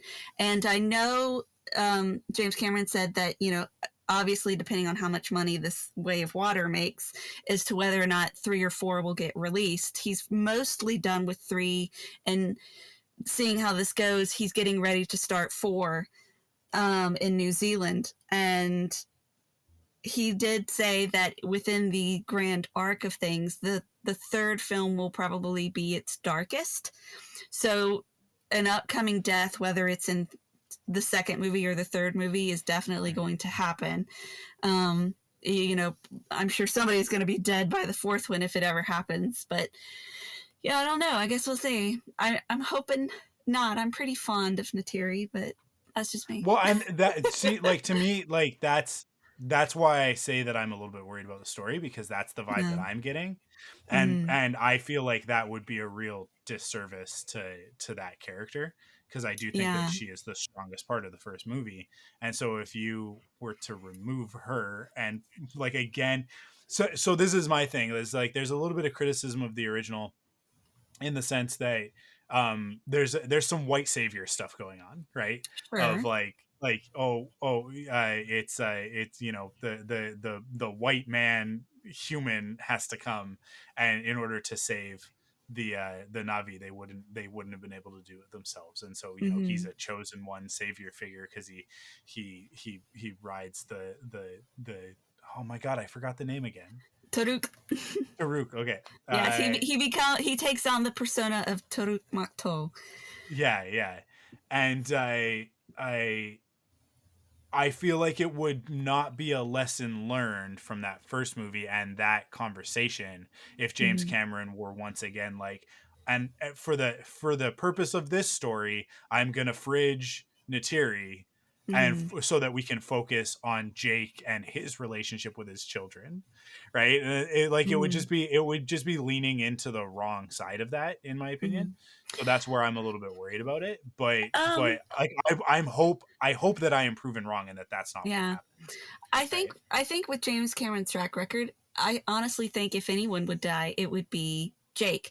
Um, Simply because, for one, even though it definitely set up as the white savior thing, and he does in the end lead the clan, in all the points of what a white savior would come in and do, for the most part, he actually fails.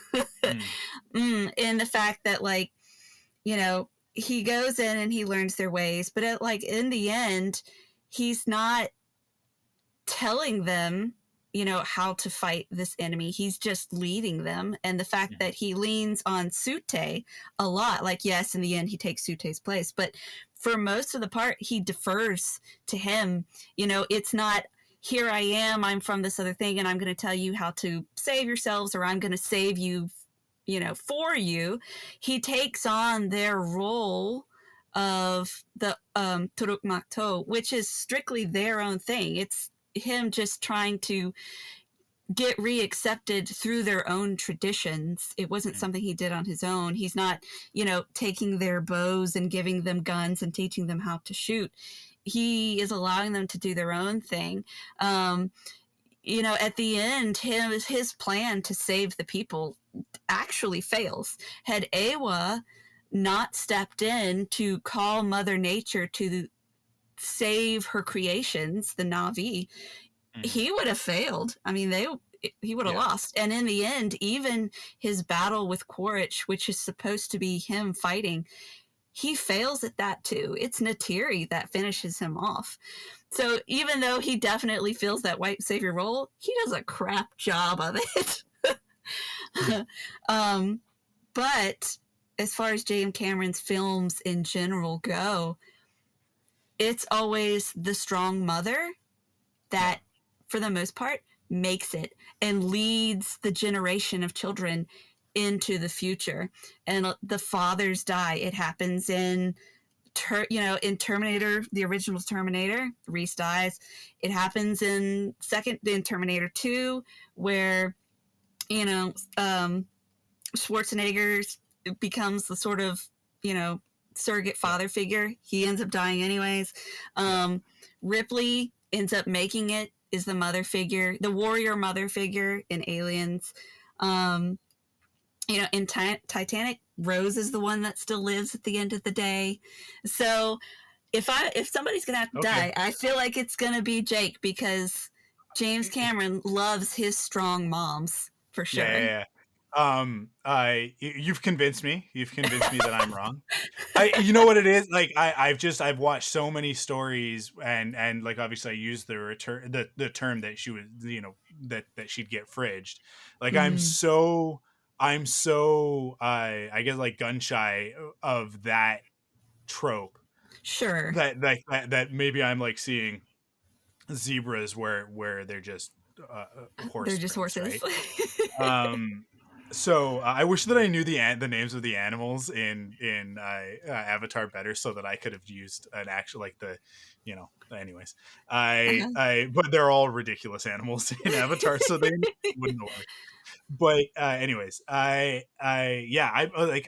you've convinced me that I'm probably wrong. And I do sincerely, like, I genuinely hope that I am, because I just don't want to see that type of a narrative in this. Like, and Zoe Saldana is awesome. I think she's Zoe Saldana has been great in a bunch of stuff. She's great in Star Trek. She's great in Guardians of the Galaxy. She's great in so many different things, but I feel like this is the role, and she doesn't get recognized for it as much because it's not her face. But this is the role I feel that she, like, puts the most of herself into. She is so vulnerable in the original film. Like, the emotion, and, like, the thing I think that characterizes Natiri the most is that she wears her emotions on her sleeve, whereas the rest of the Na'vi are very controlled and very concerned with appearance. It's a really funny thing that like, there is a lot of that in the first one, especially because, like, one of the only other characters that we spend a lot of time with is Sute, and Sute is, like, so like I just because of the archetype of the character that he is, he's so, like, concerned with looking cool, right? Like, I think of the sequence with Jake learning to ride the horse, and where, like, he embarrasses him and stuff, and it's like, it's so the, like, like, oh, nice BMX bike from the cool guy in a Right. car in like a convertible, right? Right. Like a Karate Kid type moment. He's got Well, so he's the Johnny Sute's Lawrence destined vibe. to be, the clan warrior leader, Yeah. and they even say, Natiri is destined to be the next Sahik, which is the spiritual leader. But Yeah. obviously she's very spiritual. She's reading the signs of the tree spirits coming around Jake, so she gets it. She believes in it. She understands it. But Mhm. at her heart, she is a warrior like her father. Yeah. And so I Yeah. don't see her necessarily stepping into okay, I'm going to step back and be a shaman. She's Yeah. very much, I am the driving force. I'm going to take it, by force rather than just standing back and letting someone else do it. Totally. That's just who she is. And you can see Zoe Saldana loves this character and loves these films and loves what they have to say, because when you watch her interviews, her energy is so different. Yeah. So but she As has nothing to as prove. opposed She to is who she is. yeah, as opposed to her like casual indifference to Uhura. I I like Yeah. Yeah. Yeah. not so much from the first movie. I feel like in the press for the first movie, there was a lot of like reverence of like getting to play this character. Uhura is obviously like historically such an important character for Black women and all that. And I think that she took Sure. it like that Nichelle way Nichols. Yeah, in the first absolutely. movie. But then I think for Into Darkness, she was like, this She was movie's not done. as good. And then with Beyond, which like personally, Beyond is my favorite of those Star Trek films because it's the Hmm. most like classic Trek. But Yeah. but yeah, like you got the feeling in those next two movies that she was like, I'm contractually obligated to continue playing Uhura, so I'm gonna keep doing Right. it. But with Natiri, I think there's a connection there. So I want to see her keep playing that character. I want to see that character get older and age and become something else, right? Yeah. Well, Grow you into know the next what?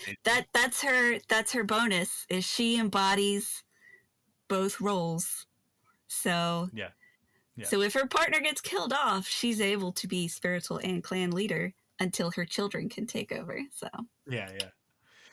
Yeah, I mean, and honestly, I kind of just hope that Jake does die in this movie because oh no. I find him to just be so uninteresting as a character. I just like Oh, even on rewatch, I was like, because I'm trying actively to engage in the movie, and I'm like, sure. just by the end of it, I'm just like, he's there, he's definitely there.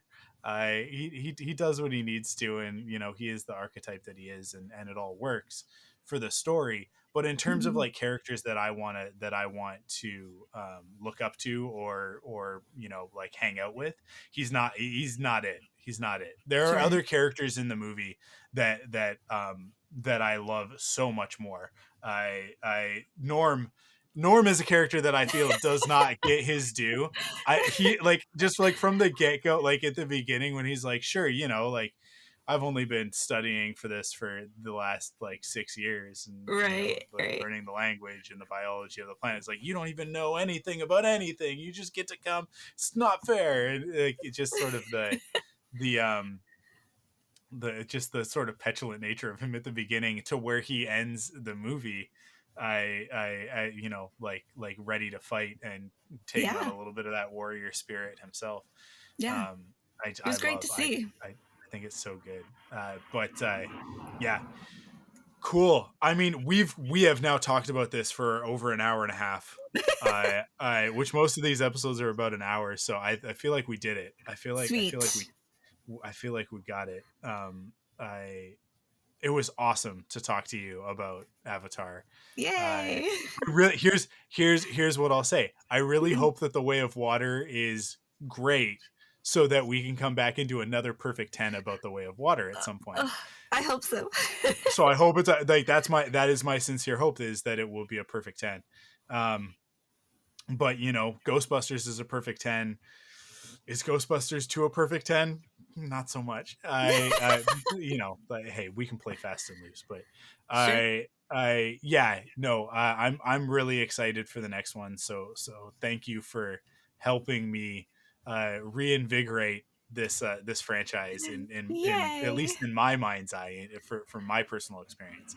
Awesome. And I'll leave you on this. Okay. Kara, although she was bored for the middle part of the movie and a Uh-huh. little bit traumatized by the final act, the big battle sequence, but kind of came around to it by the end. Mm-hmm. When we were in the Lego store a couple weeks after seeing it, now there's all these Lego sets now, right? Yep. Yep. And she sees the Avatar ones. If she saw the Thanatar one first and was like, Dad, look, isn't that so cool? And I was like, yeah. She's like, can we get it? And I was like, Oh. not today. I was like, but Christmas is coming up. And she's like, oh, okay, cool. And then she saw the one with the smaller dragons. The Icarons, yeah. Yeah, and was like, oh, I want that one. And I was like, yeah, much better choice. The Thanatar is cool, but like, come on, we want these. Yeah. And then she saw the one with Taruk on it, and she was like, that's the one that I want. And I was like, okay, well, I guess put it on your Christmas list. So she did. Oh. And I didn't look at the price tag on it. Oh no. It's a $200 Lego set. Oh my gosh. In Canada at least, it's less there for you guys, but I'm sure it's still a lot though. I'm sure it's still like $150 for you guys. Oh yeah. And so we went shopping for she won't listen to this. We don't have to worry about, but nobody tell me. We went shopping for Christmas presents. Friends and family Toys R Us. Crystal and I both used to work at Toys R Us, so we get invited every year to the like after hours friends and family shopping event. Nice. From one of our past coworkers invites us every year. So that's when we do all our Christmas shopping we do for the girls, right? So we go and like it's on the list of like, oh, we get the Avatar Lego set for Kara because that's what she asked Santa Claus for. I hope no kids are listening to this. Santa Claus told me to go get it. Yeah, there you go. It's okay. Just I text helping him with Santa out. all the time. Yeah, it's I love helping Santa. So it's on the list, and it's like we got to get it, and so I go and I go to pick it up off the shelf. There's no price. It's not tagged. There's no shelf tag on it. So I take it and we go over to the price checker or Crystal took it over and she comes back. She's like, it's like, I think it's like $189.99. So not quite 200, but almost. Right. And I was like, oh, that's like her whole Christmas budget. Thank you. Nope, that's not the one.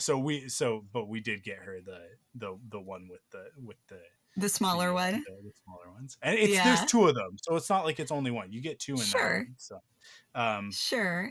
But yeah, so hopefully she still is enamored with it after we watch Way of Water, and then it's a good choice. Then on Christmas Day, she'll be excited to open that. Yeah, when we went to Disney World and we did the little Pandora Land, I ended up getting like a little figure of the Acorns, and you pull its tail and it opens its mouth and it screams, and I have it hanging in my office, and so Anakin will walk through and he's like, oh Mom, it's the thing that the blue cat people ride that screams, and he takes it down and pulls its tail and flies it around for a second, and he's like, okay, here's your toy. So I love the design of those things is that they're biological X-Wings. Yeah. Yeah. It's so good. If I were to ask James Cameron one question about Avatar, it would be like, did you do that on purpose? Was that like they're gonna fly X-Wings, but their X-Wings are dragons? Because if he did do it on purpose, then bats. He said he themed them off bats. Mm-hmm. Well, they have an X-wing formation, and so that makes them super cool. Yep, dragonfly bats, I think is what it was. Mm-hmm. Okay. I'm gonna call them X-wing dragons. Go for it. You're not wrong. Awesome. That's it. We'll wrap it up there. Where can people find you on the internet if they wanna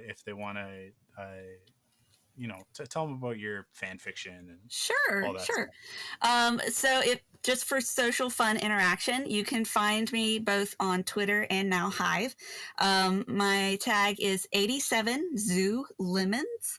And then if you're in the mood for either Elder Scrolls Online or Star Wars Reylo fan fiction, you can find me under Danie, DANIE Marie, MARIE, on Archive of Our Own. Awesome. Thank you so much Thank you. for being on Perfect 10. If anybody wants to hear more of us talking about specifically Star Wars, then go listen to Force Perspectives. There's some older episodes of Faster, More Intense that are also on that podcast feed. But as always, it's been a pleasure talking with you on a podcast. So much so that we're almost at 2 hours. And we'll do it again. We'll absolutely start thinking about what your next Perfect 10 is. Look, Marie Claire and Ty already know what their next episodes are. It's just a matter of me scheduling them. Yeah. Awesome. Yeah. So I look forward to it. Awesome. The next Perfect 10 that is on the schedule is oh my goodness, with Steve Stebbing, who's a friend of mine. From a local, actually he was local, now he's in the Okanagan, but I think he's in the Okanagan, but Steve is a huge movie buff, like one of those guys. Like he makes me look like I just kind of like movies. He's one of those types of guys. Okay. And we're gonna talk about Scott Pilgrim. Oh, awesome. Yeah, which I'm super excited. I'm super excited to talk about Scott Pilgrim with Steve. So that's the next one that's on the schedule. I'm looking forward to it. That said, MC has already told me what her next one is, and we might record that soon. And Ty already has one, and then I've got like 3 or 4 other friends that are all like Kyle Avery from The Saga Continues and Rebel Cells. One of my co-hosts over on Rebel Cells. We're gonna do Rings of Power at some point because I fell in love with that show. I loved it so much. Oh my god, was Rings of Power so good? It reminded me that I'm a huge Lord of the Rings fan, which I had forgotten because it became fun to bag on Lord of the Rings because the Hobbit movies were so bad. But those Lord of the Rings movies, it turns out I think they're actually pretty good. And the Lord of the Rings itself, like the novels, are obviously amazing. Yeah. So it reinvigorated that in me. So like this is the thing about Perfect 10. It is such a fun podcast to do that I want to do more of it, and my friends all want to do more of it. We've got so many things lined up. That's exciting. And that's why I really, really, really want to hit that Patreon goal. If we can get it up to $250 a month, then I can justify doing 2 episodes a month instead of just the one every 4 weeks, right? So every 2 weeks instead of every 4 weeks. Nice. And like we've got there's a desire for it on the guest side, which has not been the case with other podcasts I've done in the past. But like people who've been on, they want to come back, which is awesome. It's because I think, like I said at the beginning of this, like it's fun to talk about things that we love, right? Yeah. To just like get into it and have an avenue to do that. So. And when people enjoy talking about it and are having fun themselves, it's fun for the listener too. So exactly. So with that, once again, thank you, Danie, for being on this. It's so much fun. Thank you, everybody, for listening. Thank you to all of our Patreon supporters for supporting us there. If you want to become a Patreon supporter, go to patreon.com/ThunderQuack. Those train whistles in the background are us being told that we have to finish. We're done now. No, it's all good. It's all good. It's life. It's real life. You can't do anything about a train. Awesome. Thank you guys for listening, and we will catch you on the next episode. ThunderQuack Perfect 10 is hosted by me, Michael Cohen. Follow us on Twitter at ThunderQuackPod, on Instagram at ThunderQuackPodcast, on Facebook at ThunderQuack, and join us on Discord at thunderquack.com/Discord. Support the podcast by heading to patreon.com/ThunderQuack to get early access, bonus episodes, and the ThunderQuack Perfect 10 pop quiz. ThunderQuack Perfect 10 is part of the ThunderQuack Podcast Network. Thanks for listening.